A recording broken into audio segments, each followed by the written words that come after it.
नमस्कार दोस्तों, जय जोहार। मैं कौशल तिवारी और बिहनिया संजय में आपका स्वागत है। राजनीति का अपना उसूल है तो सत्ता का अपना चरित्र। राजनीति कितनी ही बदल जाए लेकिन सत्ता का चरित्र नहीं बदलता है। यही वजह है कि जब भी कोई सत्ता में बैठता है वह अपनी नंगी चलाता है। उसके सामने ना तो शासन प्रशासन का कोई मतलब है और ना ही कानून व्यवस्था का। वह संगठन को भी अपने हिसाब से हाँकने लगता है और इस दौर में यह सारा खेल जिस तरीके से खेला जा रहा है वह हैरान कर देने वाला है। लेकिन यह मोदी का दौर है, इसलिए जब तीनों राज्यों में विधानसभा के चुनाव हुए हिंदी पट्टी की, राजस्थान, मध्य प्रदेश और छत्तीसगढ़, तीनों ही राज्यों में चेहरा देश के प्रधानमंत्री नरेंद्र मोदी का था, भारतीय जनता पार्टी के। कांग्रेस में जरूर सामूहिक नेतृत्व की बात हुई, लेकिन राजस्थान में अशोक गहलोत, मध्य प्रदेश में कमलनाथ तो छत्तीसगढ़ में भूपेश बघेल चेहरा रहे। लेकिन भारतीय जनता पार्टी में तीनों ही राज्यों में चेहरा देश के प्रधानमंत्री नरेंद्र मोदी थे। इसलिए जब चुनाव का परिणाम सामने आया तो मोदी है तो मुमकिन है कि नारे एक बार फिर गूंज उठे। हालांकि कुछ मीडिया संस्थानों ने या पार्टी के नेताओं ने राजस्थान में भाजपा के जीत के लिए वसुंधरा राजे को तो मध्य प्रदेश में शिवराज सिंह चौहान को श्रेय देने लगे थे। छत्तीसगढ़ में भी डॉक्टर रमन सिंह को श्रेय देने वालों की कमी नहीं थी। लेकिन मोदी सरकार जिस तरीके से तीनों राज्यों में सरकार बनाई, उससे साफ है कि मोदी की अपनी ठसक है, मोदी की अपनी धमक है और उसके सामने कोई भी छत्रक नहीं टिकते। इसलिए सरकार बनाने में जरूर कुछ हील हवाला हुआ, लेकिन सरकार बन गई और यह सरकार बनी तो सिर्फ मोदी की गारंटी की वजह से बनी। तीनों ही राज्यों में नए चेहरे मुख्यमंत्री बन गए।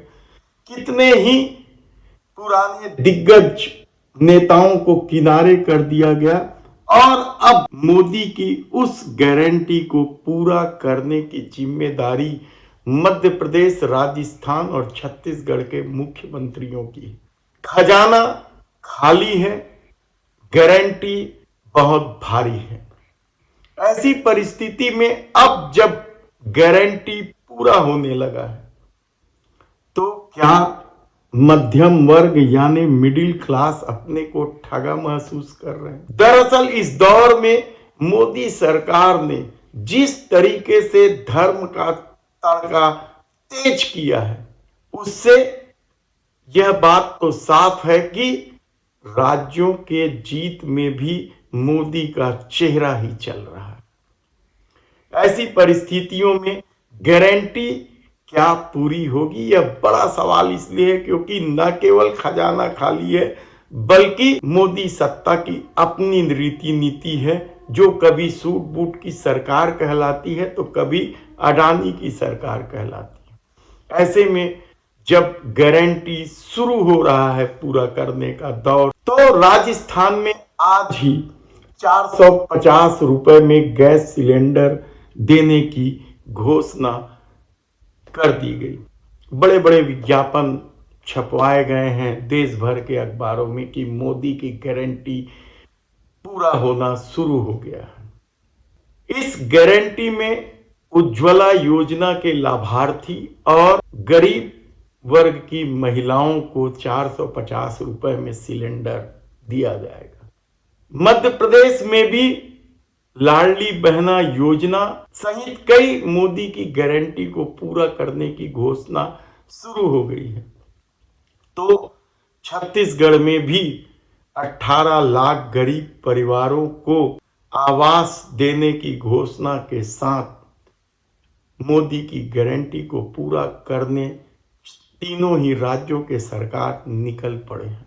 लेकिन जब आप संकल्प पत्र या मोदी की गारंटी वाला पत्र देखेंगे तो आप हैरान हो जाएंगे कि किस तरीके से गारंटी दी गई थी।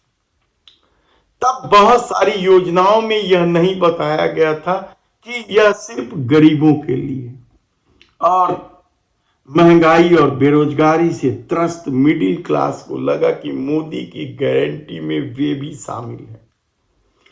वरिष्ठ नागरिक जिनकी रेलवे की सारी सुविधाएं छीन ली गई हैं, वे भी लालायित थे कि इस बार मोदी की गारंटी में उनका भी नाम होगा, वे भी शामिल होंगे। लेकिन जिस तरह से अब गारंटी पूरा किया जा रहा है या गारंटी पूरा करने के दावे के साथ योजनाओं की घोषणा की जा रही है, उसमें मिडिल क्लास कहां है? तो क्या इस बार भी तीनों राज्यों में मोदी की गारंटी के आसरे वोट देने वाले मिडिल क्लास ठगे गए हैं? यकीनन यही कुछ हो रहा है, क्योंकि इस दौर में बेलगाम महंगाई और बढ़ती बेरोजगारी से मिडिल क्लास सबसे ज्यादा प्रभावित है। लेकिन 22 जनवरी को राम मंदिर का प्राण प्रतिष्ठा होना है। राम मंदिर के प्राण प्रतिष्ठा को लेकर पूरे देश में उल्लास का वातावरण है। ये अलग बात है कि कल ही बीएचयू में जो अपराधी पकड़े गए छात्रा के साथ बलात्कार करने वाले, वे तीनों ही भारतीय जनता पार्टी के पदाधिकारी थे और मोदी भक्त थे, कहा जाए तो गलत नहीं होगा। इस दौर में कितने ही महिलाओं के साथ अत्याचार को लेकर जो अपराधी सामने आए हैं, वे ज्यादातर भारतीय जनता पार्टी से जुड़े लोग ही आए हैं, ऐसा विपक्ष का आरोप है और बलात्कारी पार्टी की संज्ञा तक दी जा रही है। लेकिन आज हम बात कर रहे हैं तीनों राज्यों में मोदी की गारंटी को लेकर किए जा रहे कार्यों का। मिडिल क्लास सबसे ज्यादा प्रभावित है और शायद यही वजह है कि जब भी कोई गारंटी देता है या आश्वासन देता है या घोषणा पत्र बनाता है हर चुनाव के पहले, तो मिडिल क्लास में सबसे ज्यादा कुलबुलाहट होती है। उन्हें लगता है कि अब वे छले नहीं जाएंगे। लेकिन जो गारंटी शुरू हो रही है, 18 लाख गरीब परिवारों को मकान की बात हो या गैस सस्ते में गैस सिलेंडर की बात हो, छत्तीसगढ़ में महतारी वंदन योजना को लेकर भी मिडिल क्लास की महिलाओं में उत्साह रहा है। उन्हें लगता है कि इस योजना में तो कम से कम उन्हें स्थान दिया जाएगा। देखना है, अभी तक तो सरकार, छत्तीसगढ़ की सरकार ने महतारी वंदन योजना को लेकर कोई घोषणा नहीं की है। कब लागू होगा, कब से लागू होगा, कहना मुश्किल है। लेकिन मिडिल क्लास को विश्वास है कि महतारी वंदन योजना में तो मोदी की गारंटी में वे शामिल हो जाएंगे। सवाल इस दौर में आप कई सारे उठा सकते हैं, लेकिन यकीन मानिए कि जितनी भी योजनाएं सरकार लागू कर रही है या घोषणा कर रही है, उनमें मिडिल क्लास का कहां स्थान है?